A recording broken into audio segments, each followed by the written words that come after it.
Hola, yo soy Iván W. Jiménez, diseñador de contenidos y creador de este podcast pasado, presente y futuro, diálogos y perspectivas sobre el diseño gráfico en México.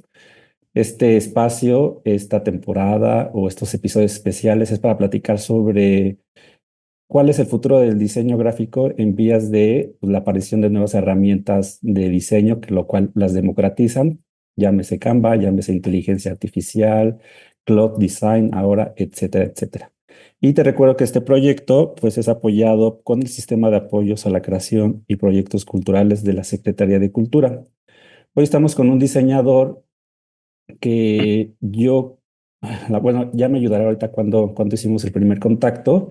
Yo tenía la revista NO, que la revista NO duró entre 2003 y 2012, y alguna vez me enteré que había un congreso de diseño en Querétaro que se llamaba Dejando Huella, que ahorita nos platicará nuestro invitado por qué y cómo es que cambió, ¿no? Se abrevió.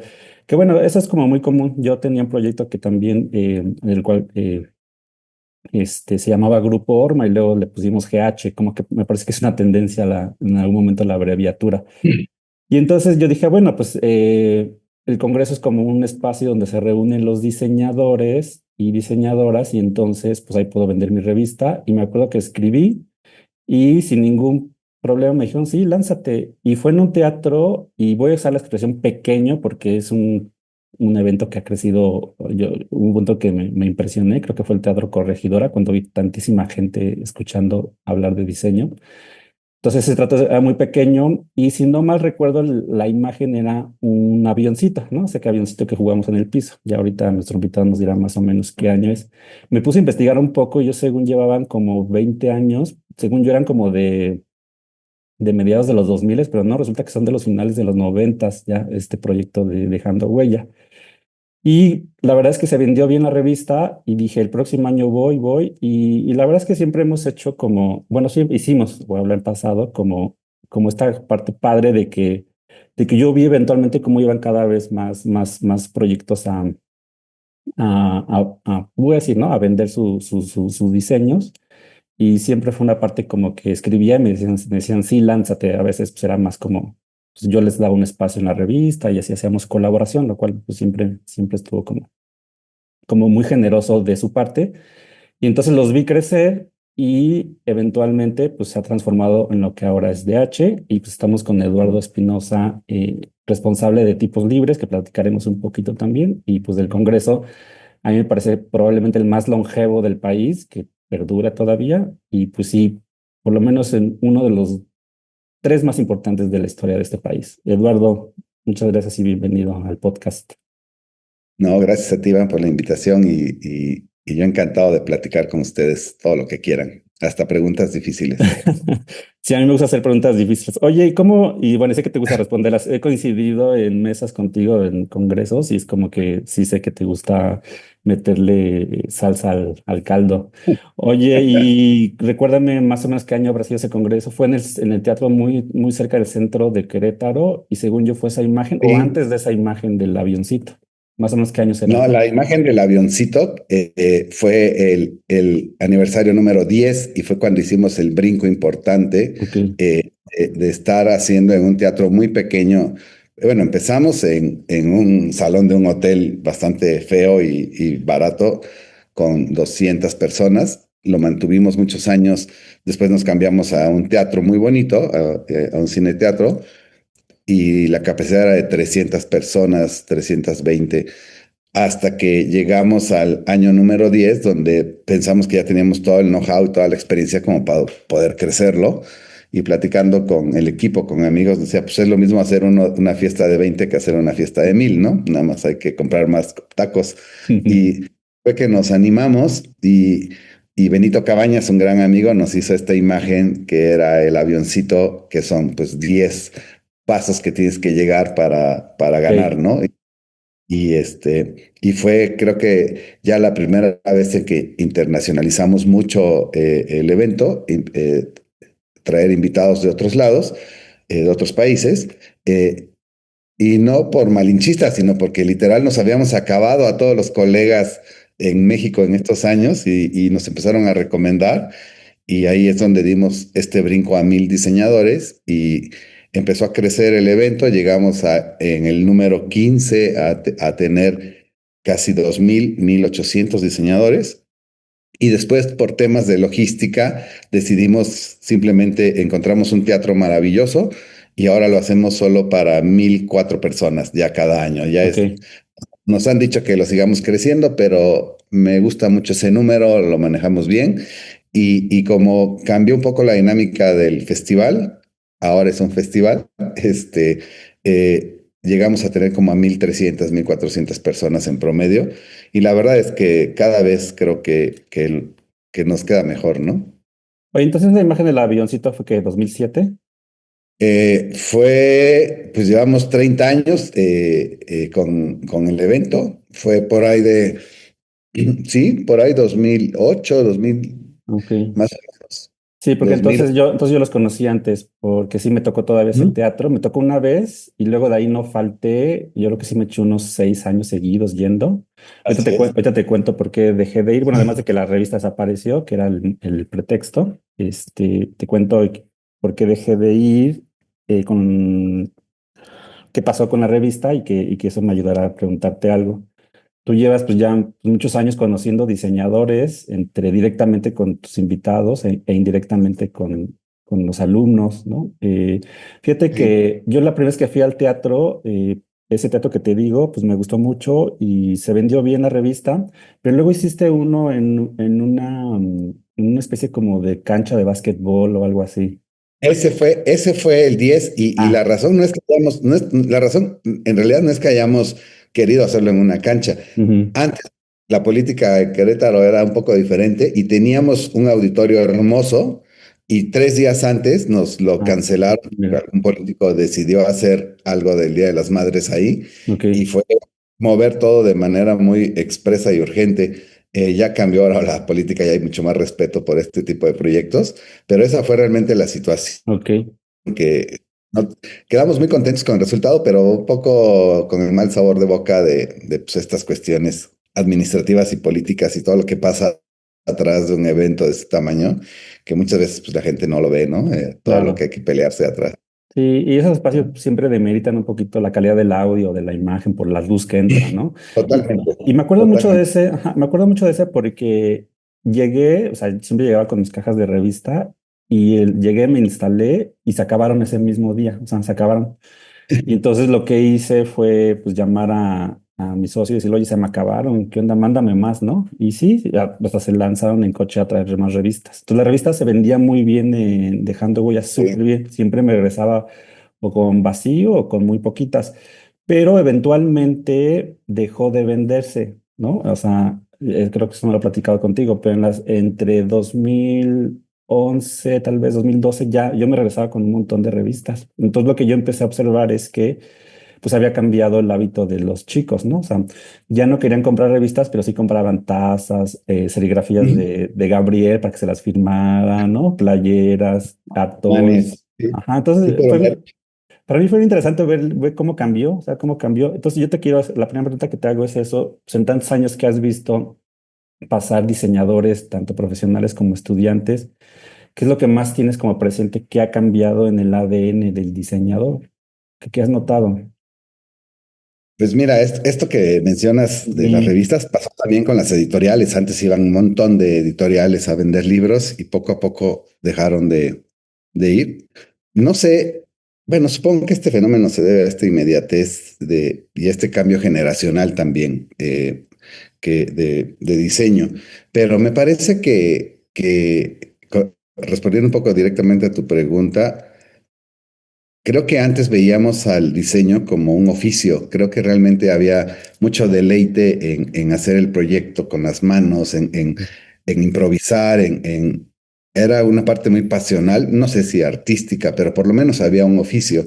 Y creo que esto fue cambiando y empezamos a entender, o por lo menos hablo desde mi experiencia, que empecé a entender que el diseño no necesariamente tenía que ser un oficio, tenías que empezar a construir tú hacia tus clientes más una estrategia.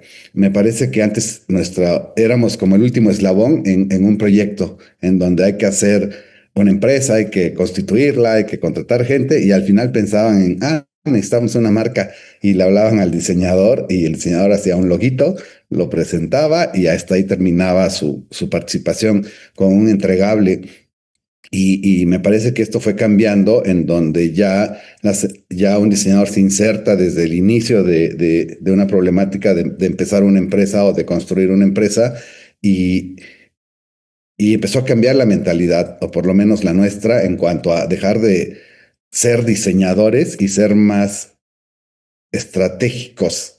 Esta palabra no me encanta tanto, pero ser más estratégicos en cuanto a la rentabilidad del negocio, empezar a involucrarte tú como asesor de imagen en qué es lo que puede hacer que un negocio tenga éxito, un éxito económico y por ende un beneficio para el cliente, para sus usuarios y para el diseño. Entonces, me parece que por ahí va un poco es lo que yo siento que cambió, que antes nos contrataban para hacer un entregable y ahora nos contratan para construir como percepción, me parece, ¿no? El cómo va a conectar el usuario con la marca. Y entonces dejamos de recibir instrucciones a empezar a tomar decisiones. O por lo menos así lo veo yo, pero cuando veo a jóvenes, a mis estudiantes, diseñadores, me parece que todavía no conciben al 100% esta forma de ver el diseño y están más preocupados como lo decías hace rato, por la IA o por estas Ujú. herramientas que les van a quitar el trabajo. Y yo estoy convencido que no es así. Yo estoy convencido que simplemente te reducen tiempos de producción si las sabes usar y si tienes los conocimientos para usarlas, que eso es algo importante. Y entonces no hay que dejar de leer, no hay que dejar de investigar, no hay que dejar de tener fundamentos teóricos, porque pues cualquiera puede usar Canva o cualquiera puede usar Illustrator, que me parece que es más complejo, o Ujú. la IA, pero si no sabe cómo pedir las cosas, pues el entregable va a ser igual que si lo hicieras en un cuaderno. Entonces, creo que ahora nos tenemos que preguntar no el cómo se va a ver, sino cómo se va a vender. Ok, Y eso implica otras cosas, ¿no? Implica otro pensamiento. Y por supuesto, otras habilidades que tienes que desarrollar, ¿no? Te diría que dejamos de dibujar, dejamos de hacer entregables y deberíamos de estar haciendo más estrategias ahora de venta o de, por lo menos, de posicionamiento, ¿no? Creo que ahí es donde empezó a cambiar el ADN. Pero también creo que si estamos conscientes de eso, debemos de estar conscientes de que necesitamos desarrollar otras habilidades. Yo no sé cuándo me di cuenta de esto, pero en algún momento decidí estudiar finanzas. Después decidí estudiar mercadotecnia y eso me llevó a armar un equipo mucho más multidisciplinario, que no solo fuera un equipo de diseñadores, que siempre tienen una percepción desde la estética, sino que participaran comunicólogos, mercadólogos en la toma de decisiones y eso pues te enriquece muchísimo, ¿no? claro. Oye, y me acuerdo que no me acuerdo dónde, pero alguna vez platicaste y te escuché que como que tu primer espacio de tu despacho era como un localito de una plaza, no sé si en Querétaro o en dónde, sí, ¿no? Si fue algo así. Y es bien Sí. interesante ver cómo ha crecido tu estudio. ¿Siempre se llama Tripos Libres? ¿Siempre desde que lo empezaste? Siempre se llama Ah, tipos qué libres, padre. siempre. Bueno, cuando empecé yo de freelance, pues era Eduardo Espinosa y Claro. después ya lo cambié, ¿no? Pero sí, efectivamente, cuando decidí formalizarme, digamos, y dejar de trabajar en mi casa, creo que yo fui el pionero del home office, porque yo creo que todos en esa época, cuando empezábamos, pues trabajábamos en nuestra casa, ¿no? Decidí montar un localito en el edificio más viejo y más feo de Querétaro, que era el más barato. Literal, creo que eran 15 metros cuadrados, lo que ahora pagas por un coworking o menos, Ujú.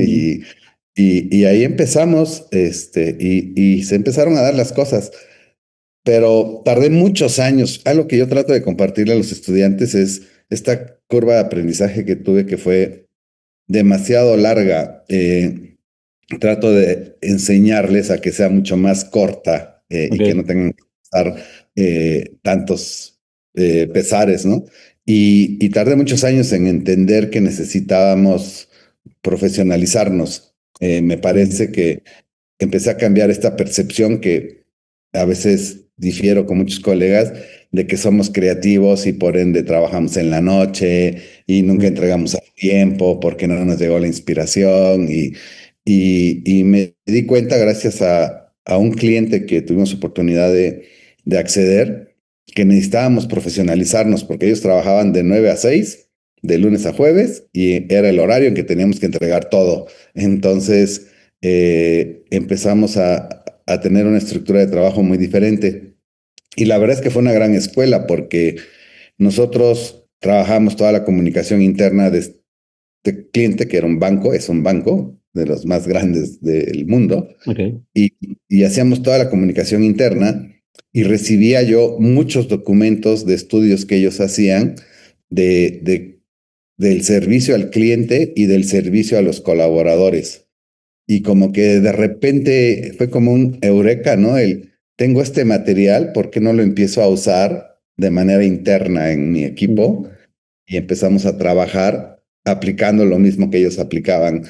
Y empecé a poner como, pues algunas formas de trabajo que ahora las veo yo muy simples y muy comunes, y que a veces cuando hablo con colegas me doy cuenta que no son tan comunes, y es respetar un horario de trabajo, nunca ponerles cita después del horario de trabajo, no llamarles por cuestiones de trabajo fuera de su horario, obligarlos a que se fueran de vacaciones, darles todas las prestaciones, en fin, constituir una empresa que pareciera lo más lógico, pero como diseñador no lo ves como lo más lógico. Y creo que ahí fue donde empezó a cambiar mucho el crecimiento del estudio, y afortunadamente pues nos dio para ahora tener oficinas propias, un buen espacio, un equipo muy consolidado, y también empezando ahora en este momento a cambiar la manera de trabajar, porque me di cuenta que si bien hay personas que llevan en el estudio 20 años, pues hay personas de nuevo ingreso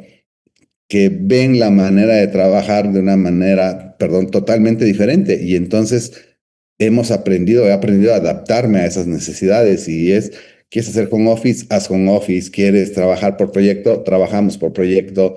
En fin, adaptarte y no tratar de seguir de la misma manera, ¿no? Y he llegado a la conclusión de que si queremos hacer las cosas diferentes, pues tenemos que olvidarnos de todo lo aprendido y aprender a adaptarnos a estas nuevas generaciones, y Sí. aportándoles también un poco de disciplina, ¿no? En cuanto a fecha de entrega, hazlo si quieres a las 3 de la mañana, no te lo recomiendo, ponte un horario, aunque trabajes en tu casa, y creo que nos ha funcionado muy bien. Ya. Creo que en este momento estamos en el mejor momento laboral, digamos, del estudio, ¿no? Que es interesante, hasta podría parecer paradójico de cómo platicas de que le inviertes más, les pides menos tiempo de trabajo en horas, ¿no? En términos de horas que tomen vacaciones. Y aunque pareciera que se vuelve menos productivo, pues se ha vuelto productivo. Digo, esto lo quiero hacer en comparación porque he visto crecer, ¿no? O sea, es decir, como se nota cuando publicas los proyectos, se nota pues, cuando uno ve el espacio en el que trabajas y es bueno, se ve que ya se han consolidado como estudio. Entonces, como pareciera que eso solo se puede construir a través de la explotación laboral y no, ¿no? No, yo te diría que todo lo contrario. Ujú. Eh, Creo que tu obligación como líder de un equipo de trabajo es primero intentar tener un equipo, como dicen los expertos, de alto rendimiento, que eso pues, es muy difícil de lograr. Es muy difícil de lograr porque quien tiene ese pensamiento de un equipo de alto rendimiento normalmente son aquellos que ponen las empresas. Entonces, Mm. yo he aprendido que no todo el mundo quiere y no todo el mundo puede poner una empresa. Creo que hay ciertas características en aquellos como tú que creen en proyectos como una revista, que creen en un estudio y en crecerlo. Y hay quienes, y es totalmente válido, pues quieren recibir un sueldo, tener una estabilidad a partir de un sueldo y llevársela más tranquila. Y es totalmente válido. Antes discutía yo mucho ese punto de por qué no quieres crecer más, hasta que entendí que, pues porque no quiere, y simple, ¿no? Es tan sencillo como eso. Pero sí he aprendido a que uno, creo que esta percepción que hay de que los estudios explotan a los diseñadores, hay algunos casos, tristemente, pero no ven todo el panorama también, ¿no? A veces siempre he sido muy abierto con los números con todo mi equipo. Cotizamos tanto en este proyecto, esta es nuestra meta financiera para poder pagar aguinaldos, para poder pagar los sueldos que quieren. Soy muy abierto y Mm, creo mucho en que hay que repartir el pastel. O sea, creo que al final la calidad del trabajo eh, va a ser mucho mejor cuando la gente percibe un ingreso muy decente, ¿no? Y también, no sé si es por el ego o por el síndrome de papá que tengo, me gusta que la gente crezca y se desarrolle y que tenga una buena calidad de vida y eso pues implica tener tiempo, recursos y, y ver que en la medida en que tú repartes el pastel, pues todos van a estar contentos, se claro. genera esta fidelidad al estudio y es un ganar-ganar, ¿no? Al final, y tiene que ver con ser como muy claro. Pero por otro lado, y esto es algo que a veces genera polémica en las redes, cuando alguien pone, es que los despachos te explotan, en mi cabeza, y a veces ya ni lo escribo, nada más lo pienso, Ujú. esto es bien fácil, sal, renta un lugar, compras 5 computadoras, pon el sueldo que tú quieras y luego vienes y me platicas, ¿no? Claro. Porque pues una persona le cuesta a un estudio un 43% más de lo que recibe. Yo lo tengo súper medido, ¿no? Entonces, si tú recibes 30, pues a la empresa le cuestas 45. Entre carga social, café, papel de baño, todo lo que implica, ¿no? Computadora, software, licencias, bla, bla, bla, bla, bla, bla. Entonces, me parece que a veces nada más es, uy, este se está haciendo rico. Pues no, Mm, no te haces rico. De hecho, te diría honestamente, porque me encantan los números, ujú. que ganas más siendo un freelance profesional que teniendo un estudio de 14 personas, Claro. o sea, de manera individual. Pero a mí me da mucha satisfacción saber que trabajamos para que 14 familias o más vivan bien, ¿no? Claro. Sí, oye, y ahorita platicabas como de cuando te llegan hasta jóvenes con nuevas propuestas de colaboración. Sí ha habido, pues evidente, y es natural, un cambio de pensamiento generacional que te ha hecho a ti, pues, adaptar un poquito que si quieres home office, que si quieres por proyecto. ¿Hay algo en el mercado que haya pasado, que te acuerdes, que te haya eh, obligado a tomar una decisión de cambio de estrategia o no de giro, porque sigues haciendo diseño, sino de estrategia para tipos libres? Algo que haya pasado así en el estado o en el mundo para que digas, ay, tengo que cambiar un poquito la dirección. ¿Te viene a la mente algo? Sí, sí, creo que lo comentaba un poco hace rato, Ujú. no fue ninguna crisis económica, que hemos tenido muchas, no fue la pandemia. Yo te diría que la pandemia inclusive nos fue mucho mejor. Ok. Creo que realmente fue entender después de muchos años. Yo te diría que me tardé 15 años en entender esto, que hacer un diseño no era suficiente, que, que solo hacer el diseño del producto no era suficiente, que teníamos que profesionalizarnos, teníamos que entender realmente cómo hacer rentable el negocio de un cliente, entender y ponerte en los zapatos del cliente que está invirtiendo en ti sus recursos y que le está apostando todo a su proyecto, como para que tú no te involucres y lo hagas crecer. Y, y yo siempre se lo digo a mis clientes, en la medida en que más dinero te ayude yo a generar, mejor me vas a pagar. Mm, Y entonces te involucras no solo en el diseño, sino en las decisiones que se van a tomar. Eh, o le pides al cliente que te involucre. Y si el cliente no quiere, entonces a lo mejor no es el cliente que tú necesitas, ¿no? Que también hay que entender eso, ¿no? Eh, Hay clientes para todos. Yo creo que cada uno tiene los clientes que se merece. Entonces, creo que fue descubrir eso, descubrir que el diseño no era suficiente y durante muchos años, pues bastaba solo entregar el diseño. Pero ¿qué es lo que pasa? Que empiezan a surgir nuevos diseñadores, nuevos estudios y tú empiezas a dejar de ser competitivo en cuanto a precio, mm, no en cuanto a calidad.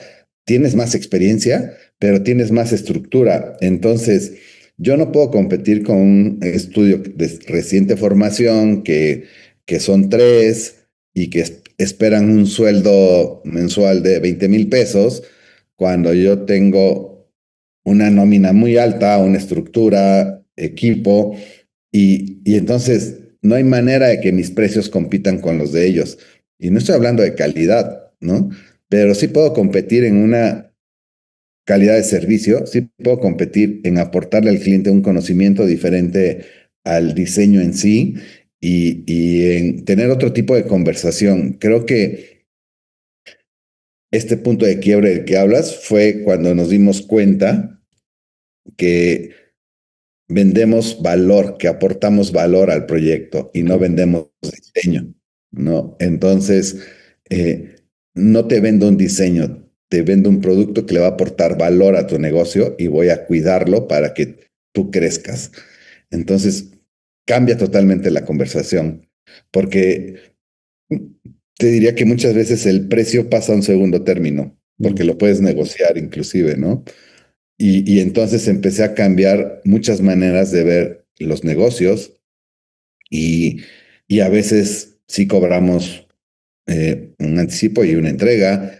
A veces, dependiendo del proyecto, desglosamos el proyecto a que se nos pague como si fuera una nómina y una iguala.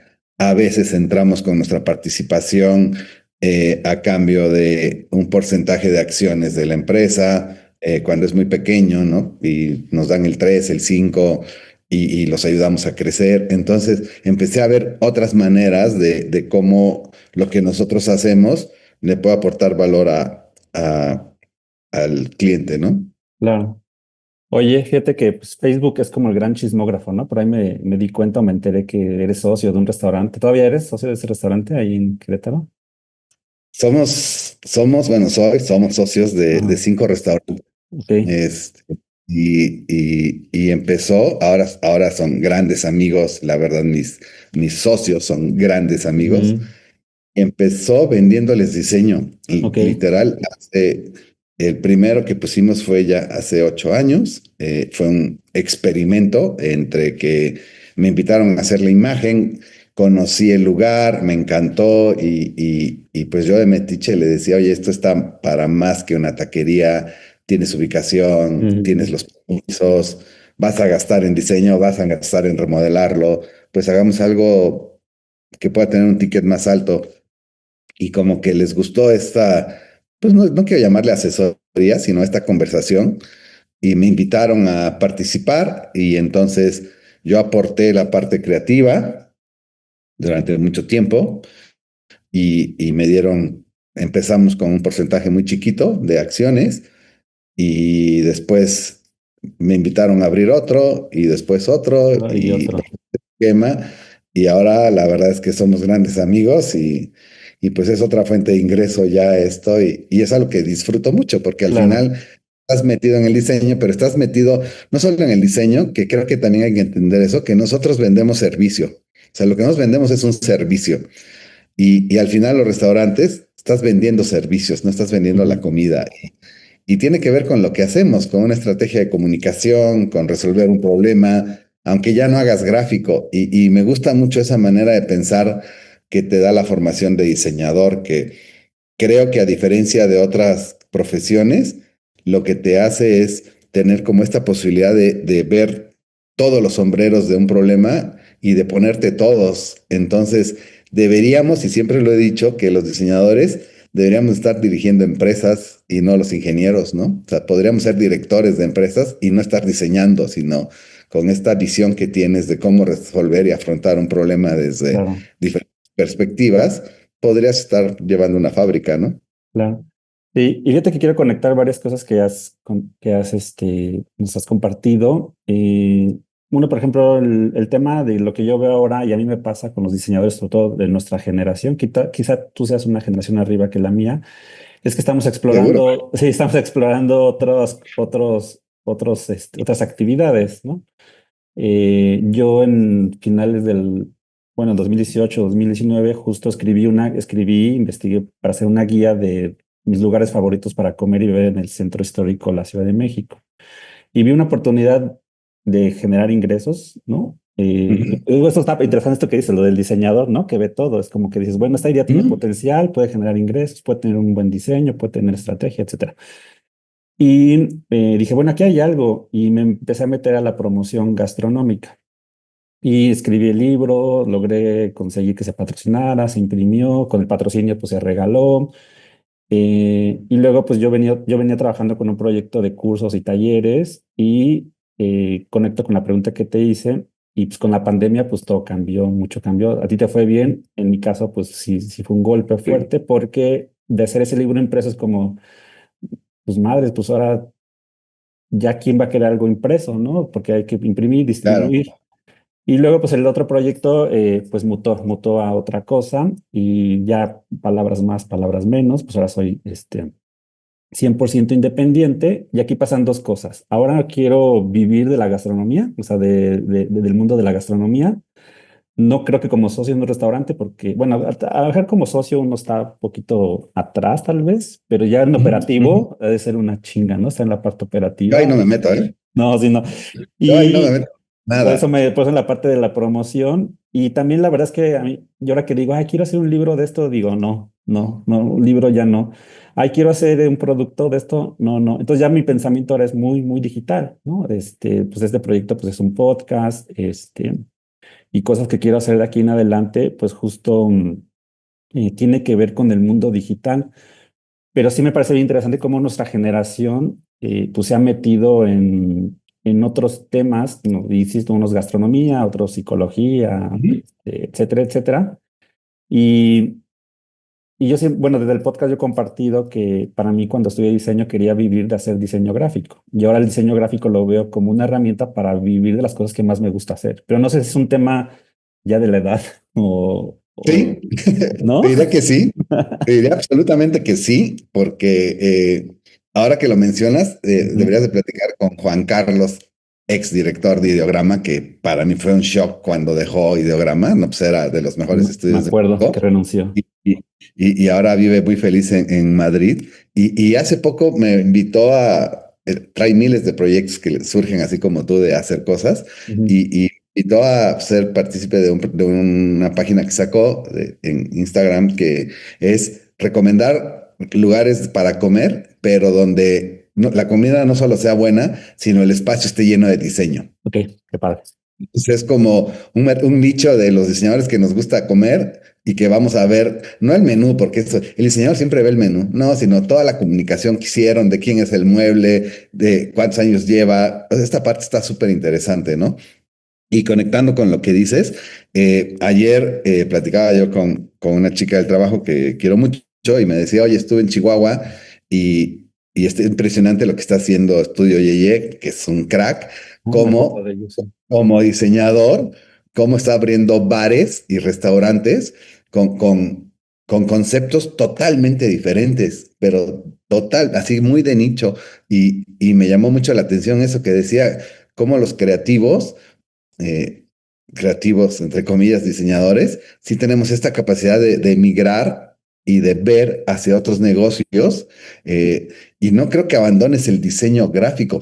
Bueno, a lo mejor abandonas el gráfico, pero no el diseño, ¿no? Claro, sí.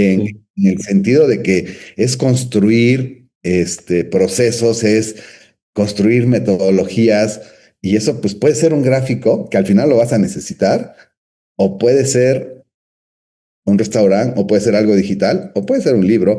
Y creo que en ese momento estoy yo de mi vida en el que he estado viendo cómo hago proyectos llave en mano que tengan que ver con diseño, que yo pueda desarrollar, dar el seguimiento y vendérselo a lo mejor a un municipio, o vendérselo a lo mejor a un área de cultura, y decir, oye, y si armo una exposición de esto y se la vendo, pero ya llave en mano, y si hago, y me estoy dando el tiempo de hacer esas cosas que me apasionan, el construir un proyecto. Y que ahí vas a involucrar a un montón de diseñadores, ¿no? Al que haga el editorial, al que haga esto, al industrial que haga las mamparas, pero al final es otra manera de generar recursos, ¿no? Y no estar esperando a que un cliente te llegue, porque a esta edad ya estoy un poco cansado de estar buscando clientes, ¿no? Yo ya me rendí también en esa parte. Sí. Ya quiero crear proyectos solo que Ujú. los cree y los venda, o sea, que alguien ponga la lana por Claro. patrocinio Ujú. o inversión. Bueno, ya platicamos, Eduardo, un poco del pasado, ahorita del presente creo que o coincidimos un poquito, ¿no? Como hacer otras Ujú. cosas que nos gustan y usar el diseño. Pues tú ahí en Tipos Libres has tenido la oportunidad también de entrevistar, contratar o ver irse a gente para otras oportunidades o otros destinos. Eh, yo ahorita, yo antes, una de las actividades, pues doy clases. Antes daba clases de diseño editorial y hoy ya no doy de diseño editorial, doy de marketing, ¿no? Porque pues, es un tema que me gusta mucho y veo que a ti también. Pero justo los estudiantes en marketing, no sé si en diseño, yo creo que no tanto, ya le piden todo a la IA, ¿no? O sea, ya les dicen, hazme esto, lo otro. Y entonces me ha pasado en grupos que les dejo yo no la condeno, ¿no? Yo la permito bajo ciertas condiciones. Ujú. Me ha pasado en grupos que los pongo a trabajar y son en equipo y de 5 equipos, 3 son ideas similares, son idénticas, ¿no? Porque pues obvio piden cosas básicas, pues la IA Claro. rebaja lo mismo. Es como bien, y hasta les dije, ven cómo todos tienen ideas similares. Y entonces en esta idea, no sé, en tu estudio, ¿qué esperarías en términos de todavía de humanidad o de este lado de reflexión o pensamiento humano y de no decirle a la IA hazme todo? Que tuvieran los diseñadores, es decir, no sé cómo explicarlo correctamente. No sé, por ejemplo, pienso en curiosidad, ¿no? O pienso en criterio, o pienso en incluso desconfianza, ¿no? O sea, desconfía de la IA, ¿no? O sea, Claro, totalmente. ajá, o sea, ¿qué esperarías tú en esos términos humanos de tus diseñadores o de los diseñadores que contratarías para que pues para que seamos relevantes todavía en la industria, bueno, en el mercado laboral? ¿Qué piensas?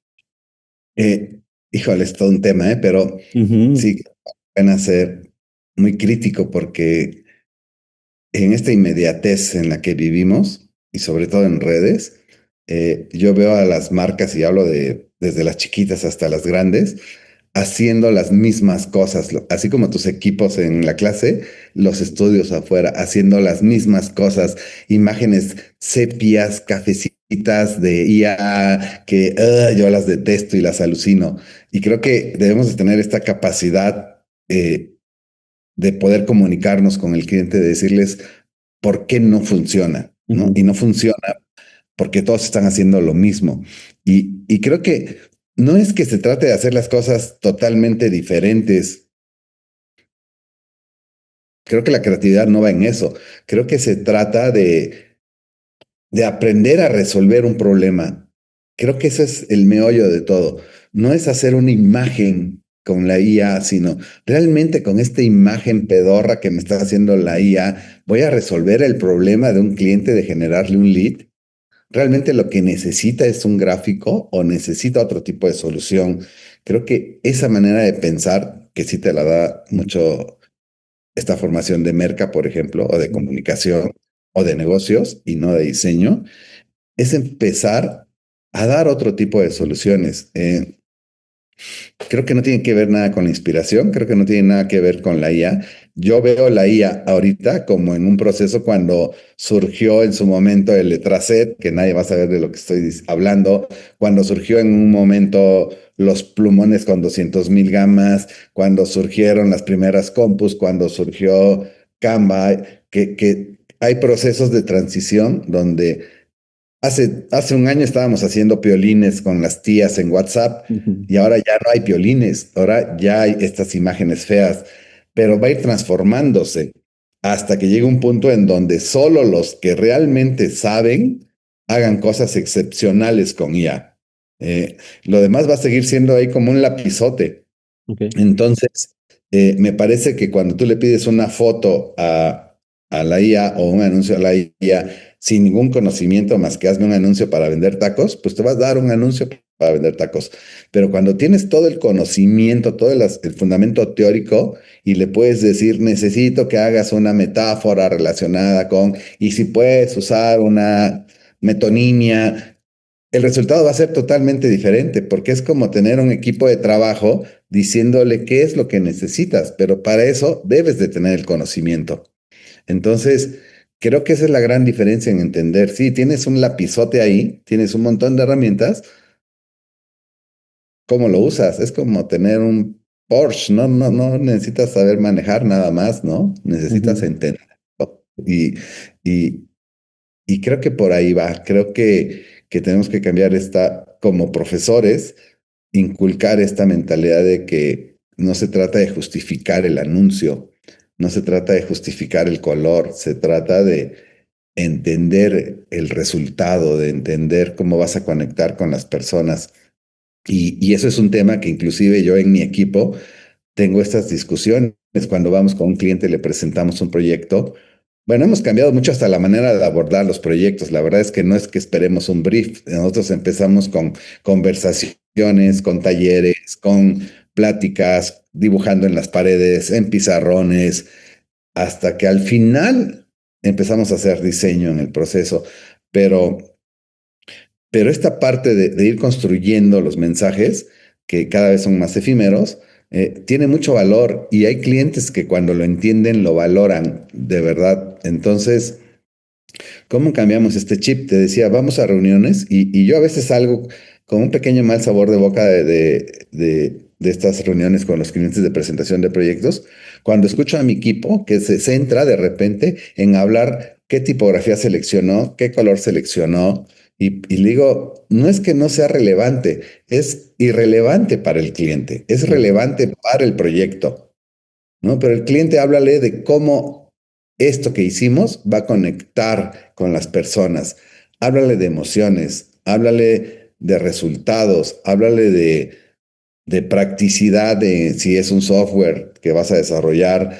No le hables de que usaste HTML, no le hables de que usaste la helvética porque remite, porque eso te importa a ti, pero al cliente no, al cliente lo que le importa es el valor que le da el diseño a su empresa. ujú.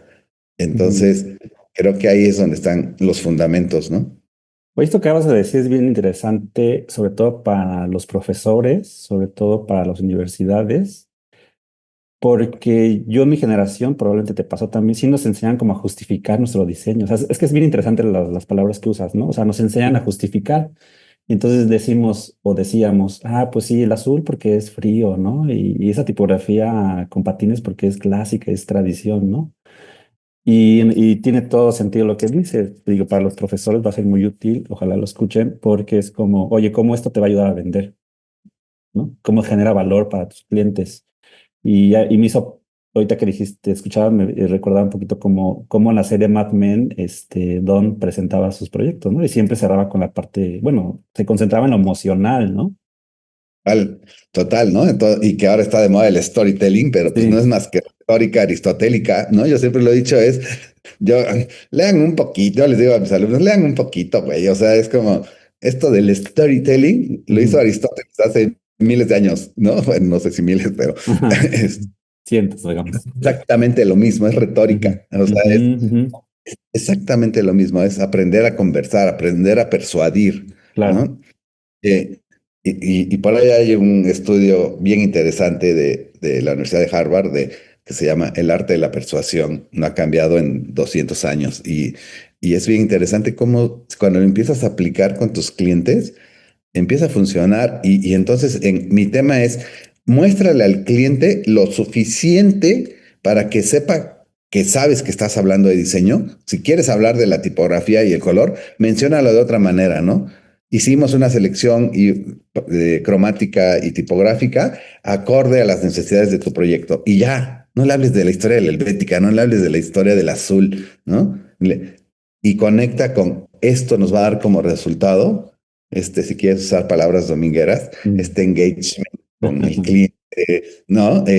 Pero vete más hacia la parte emotiva, porque al final todo el mundo compra por la parte emotiva. Claro, ¿No? Hasta claro, no sé, hasta un insecticida.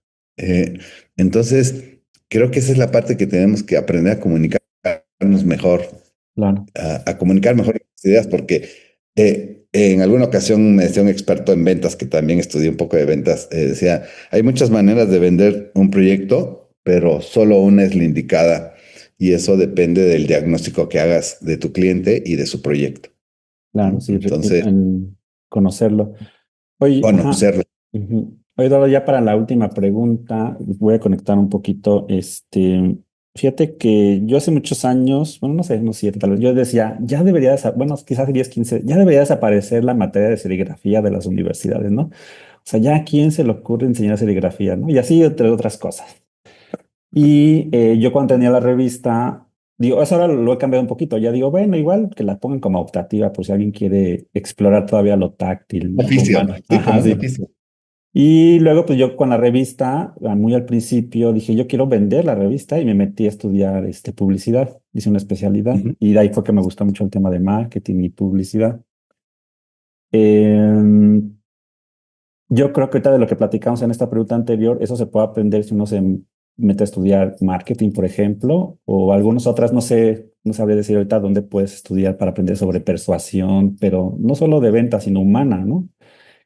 Sobre Ujú. hablar, conocer y hablar y poder interpretar las emociones, etcétera, etcétera.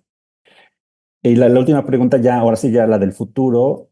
eh, yo como te digo, yo le diría a un diseñador, ya no aprendas serigrafía, ya no aprendas otras cosas, métete a lo que tus intereses te digan, ¿no?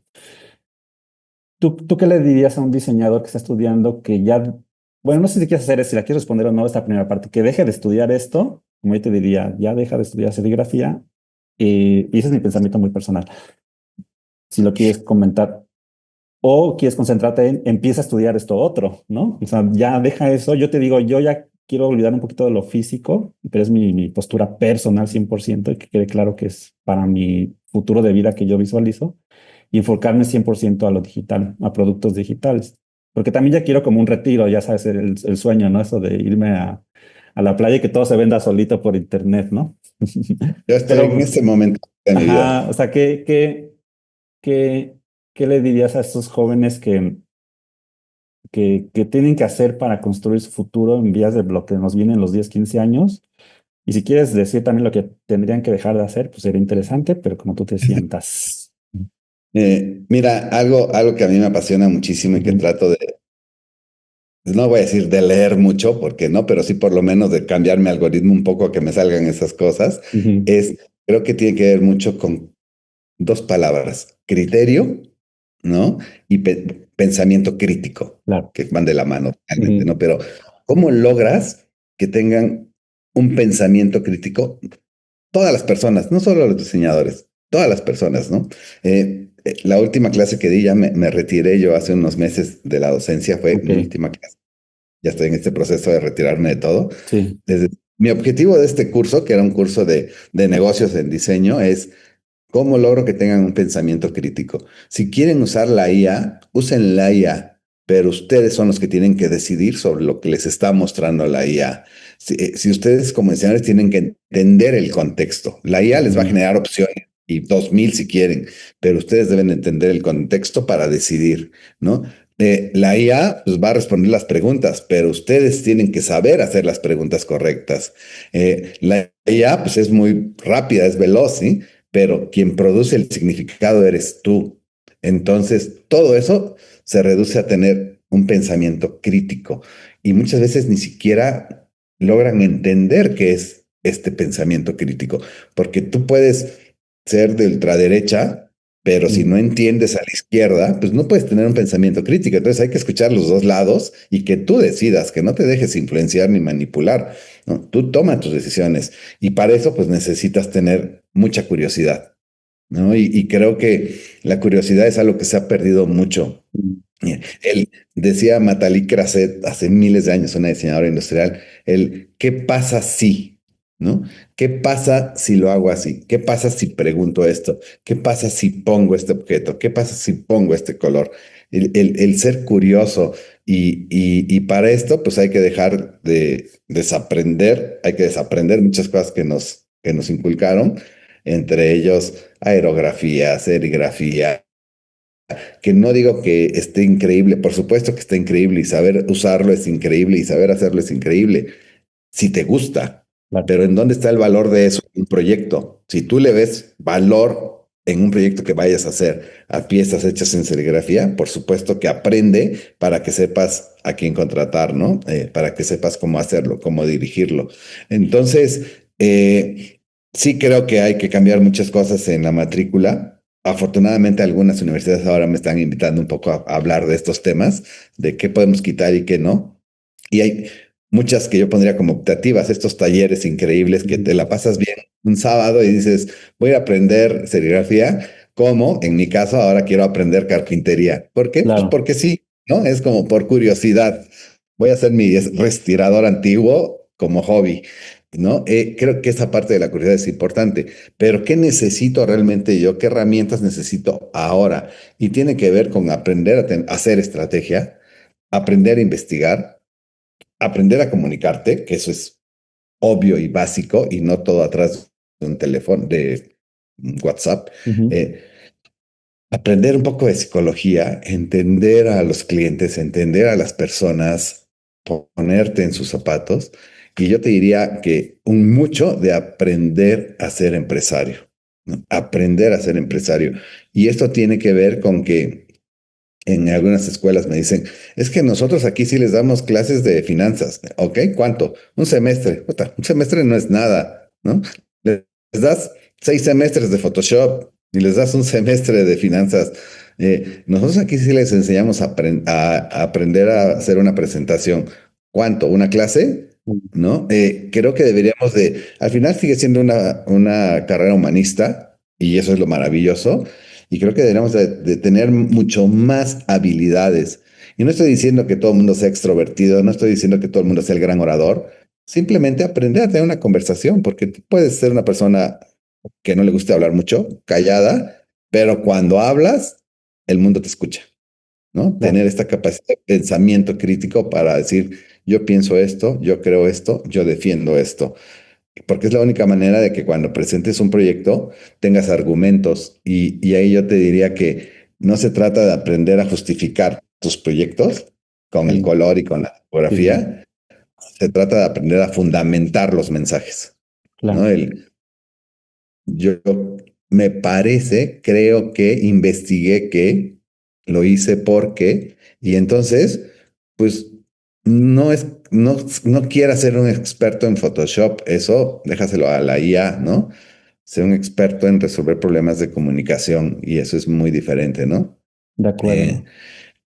yo creo que sí va a estar la inteligencia artificial muy presente en nuestras vidas y va a cambiar muchísimas cosas cómo aprendemos a usarla, ¿no? Yo con mi equipo de programación ahora, que hacen web y todo esto de manera muy tradicional, siempre insisto en que usemos herramientas que nos permitan hacerlo más fácil.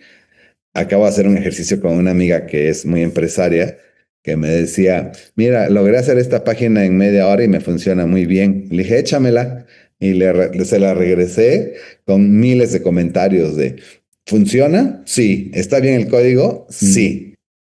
No conecta, no tiene esto, no tiene un call to action, no tiene el mensaje, está mal redactado. Creo que esa es nuestra parte, claro, ¿no?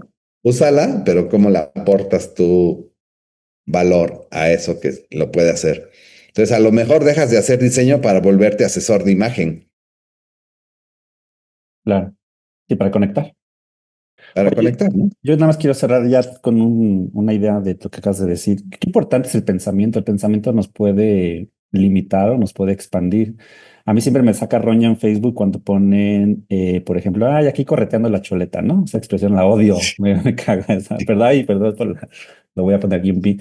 Y otra que me molesta mucho es cuando ponen que odian que les regateen el trabajo, ¿no? Y yo pienso, yo no me meto como a escribir porque hay como ya prefiero dedicarse tiempo a otra cosa.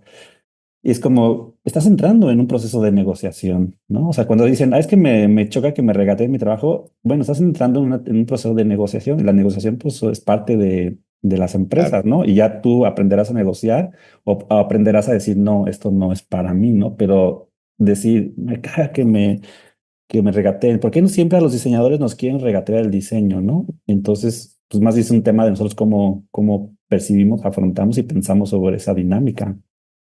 Yo totalmente. Creo que siempre digo, es negociación, ¿no?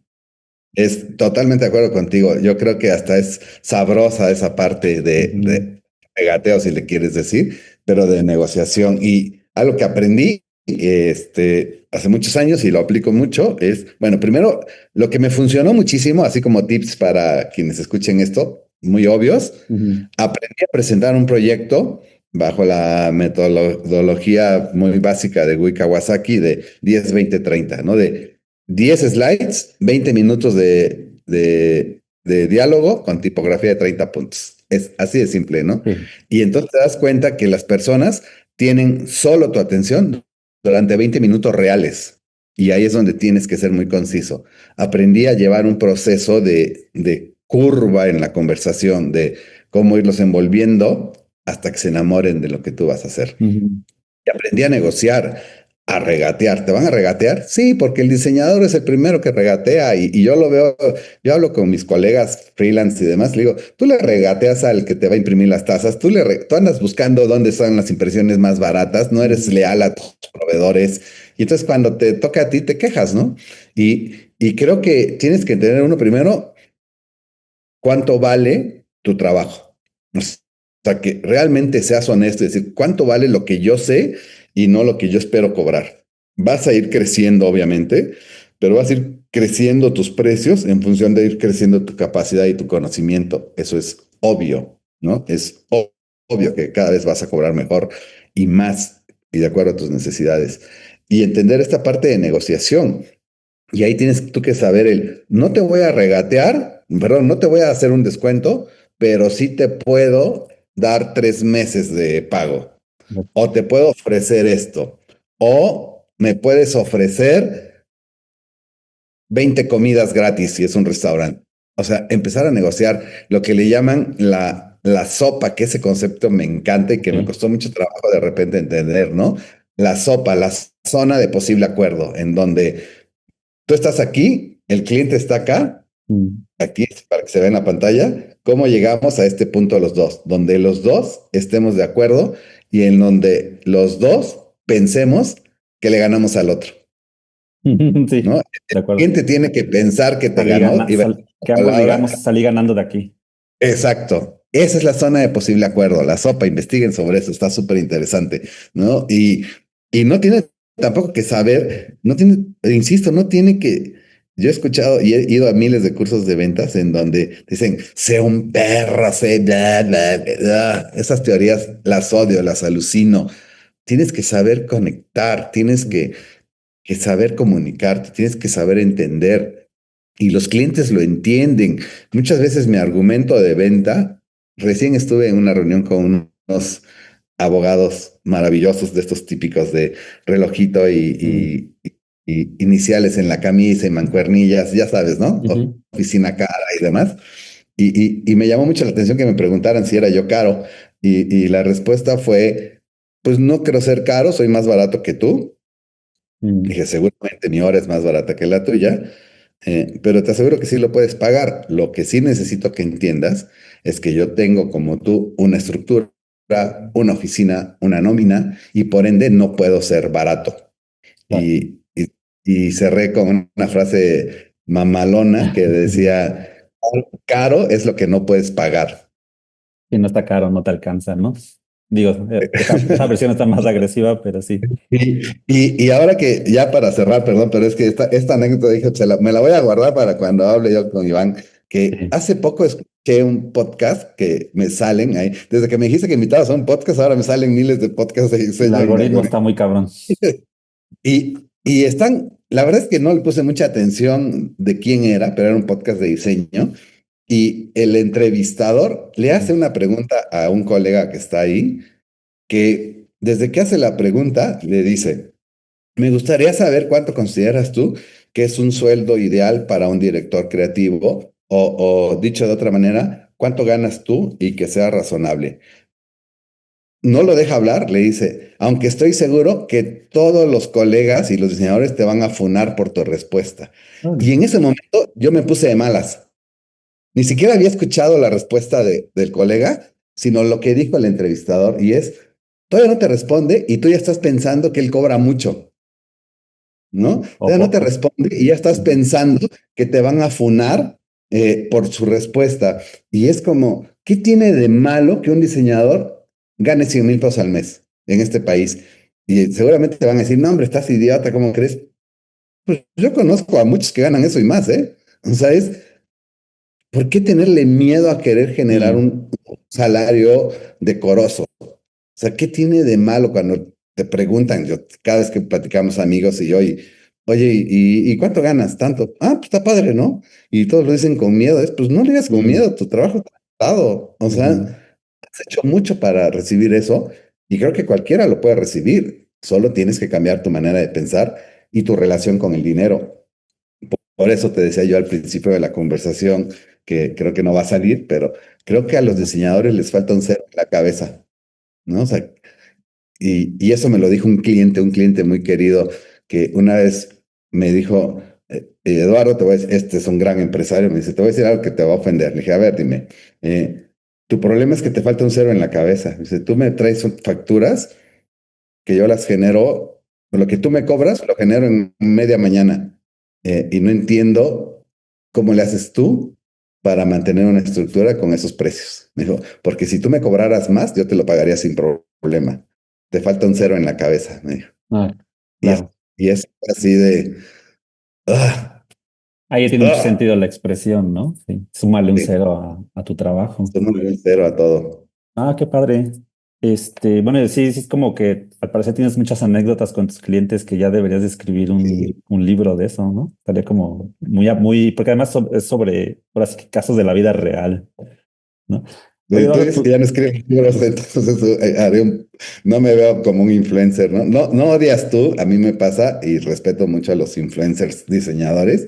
Cuando ves de repente alguna chica, chico muy mono, muy galán, criticando el trabajo que hizo Paula Scher en una imagen o criticando el trabajo, yo, güey, cállate, no tienes ni idea de lo que estás diciendo, pero, o criticando el rediseño de la marca de Audi, y es eso como, sí, esos son los ¿sabes que todo lo que hubo atrás? ¿Sabes todo lo que hubo atrás? Como para que tú llegues a decir que no te gustó. ¿Tú crees que le importa si te gustó o no te gustó? y muy ¿No? jóvenes, ¿no? Además, Entonces, son, sí, son las cosas que yo digo, "Ugh", ¿no? sí. Ya para despedirnos, Eduardo, un par de agradecimientos. Primero por el espacio en Dejando Huella, ahora DH, porque sí, pues siempre desde que lo escribí Regresa. me recibieron. No sé si tú sabías o tú lo autorizaste o no estabas enterado, pero pues nunca pagué un peso. Nunca, Entonces nunca ahí pues, pagarás. pues muchas gracias. Y lo otro también por la labor que haces con Dejando Huella. Yo creo mucho en los congresos, me parece como son lugares de inspiración. Eh, yo la verdad es que pues, siempre trataba de meterme a todas las conferencias y hubo una muy en particular que me dejó muy marcado de Isidro Ferrer, que Ah, estuvo ¿cómo? increíble y empecé ahí a admirar mucho su trabajo, pero no fue el único, simplemente fue la que me vino ahorita a la mente Eh, y creo que es muy importante, súper necesario y incluso hasta debería ser como obligatorio y que ganen puntos los estudiantes ir a un congreso de diseño. Y yo particularmente el tuyo hablo muy bien porque no porque me hayas tratado muy bien, sino porque la curaduría que hacen está muy cabrona. O sea, sí, la gente que traen, ¿no? Entonces cuéntanos si va a haber edición 2027 y invítanos. claro, por supuesto. La verdad es que le ponemos un gran amor. Es un evento de verdad increíble. No lo digo Ujú, yo, lo dicen ujú, todos los invitados que vienen. No sabes cuántas veces he escuchado y me llena de orgullo y el ego de decir, Eduardo, he estado en el mejor evento de diseño del mundo. Y ujú. así, y me lo han dicho gente súper mega top, ¿no?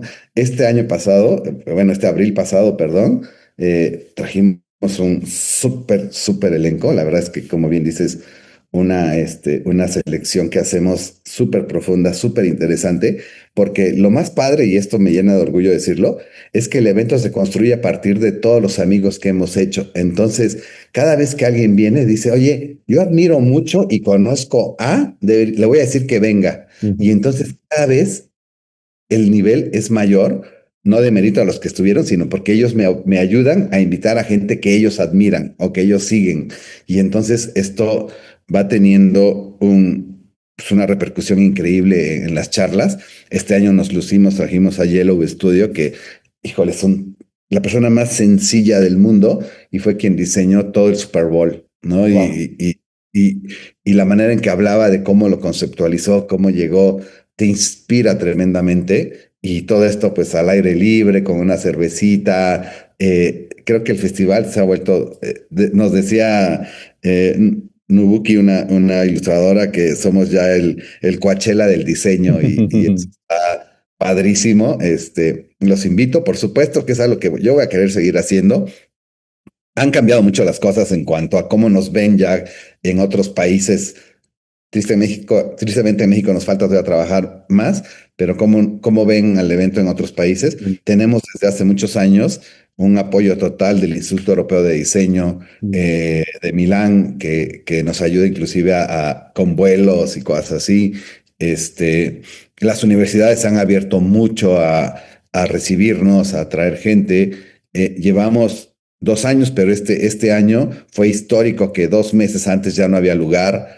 Está generando una expectativa súper padre y creo que está resurgiendo en las nuevas generaciones y que es algo que yo lucho mucho, el reconectar con las personas, ¿no? El venir a un evento donde todos tienen los mismos problemas, donde todos quieren aprender y donde todos quieren conectar. Y creo que eso es lo más maravilloso del DH, donde te puedes sentar al lado de alguien que admiras y platicar. Trajimos al director de Nike Global, hemos traído a gente nominada al Oscar, Grammys, y que te das cuenta que son personas súper sencillas, que puedes tomarte una cerveza con ellos y platicar de tus broncas. Entonces, pocos lugares y pocos espacios hay así donde puedas convivir de esta manera y sobre todo a precios muy accesibles.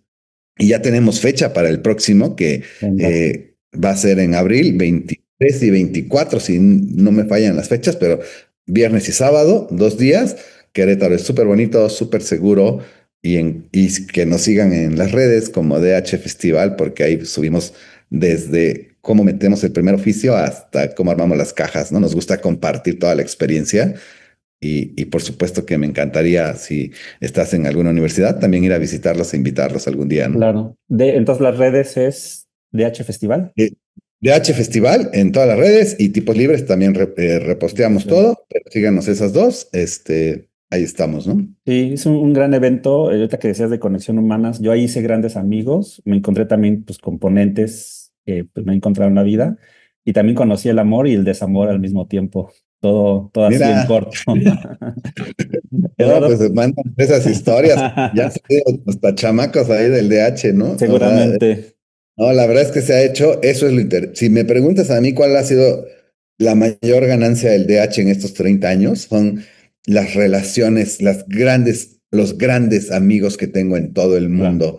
Y eso para mí es lo más maravilloso.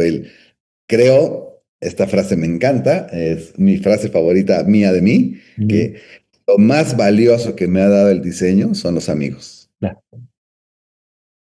Sí, sí, estoy de acuerdo, totalmente. Pues Eduardo, muchas gracias por tu tiempo. La verdad es que siempre he respetado mucho tu trabajo y también es parte de de Gracias. la curaduría de este podcast, ¿no? Gente con la que me he encontrado y que pues respeto lo que hacen. Y pues muchas gracias. Nos estamos viendo. Ya espero regresar pronto a DH porque ya tiene mucho que no voy. Encantaría que vinieras con cualquier cosa, con lo que estés haciendo o con nada, pero que vengas a conectar. Eres más que bienvenido e invitado, Iván, y tú fuiste de alguna manera quien creyó en nosotros siempre. O sea, no es que nosotros abriéramos las puertas por buena onda, sino porque era Ujú. sumar colegas para De que acuerdo, empezaran a creer en nosotros y es algo que agradecemos infinitamente. Así es que siempre serás bienvenido y con tus alumnos, tráetelos de cualquier área creativa, merca, negocios, lo que sea, les va a encantar. Y gracias por el tiempo, qué buena plática y aquí estamos para lo que se te ofrezca. bien, pues esto fue pasado, presente y futuro, diálogos y perspectivas sobre el diseño gráfico en México. Y bueno, antes de despedirnos, te recuerdo que este proyecto es realizado con el apoyo del Sistema de Apoyos a la Creación y Proyectos Culturales de la Secretaría de Cultura.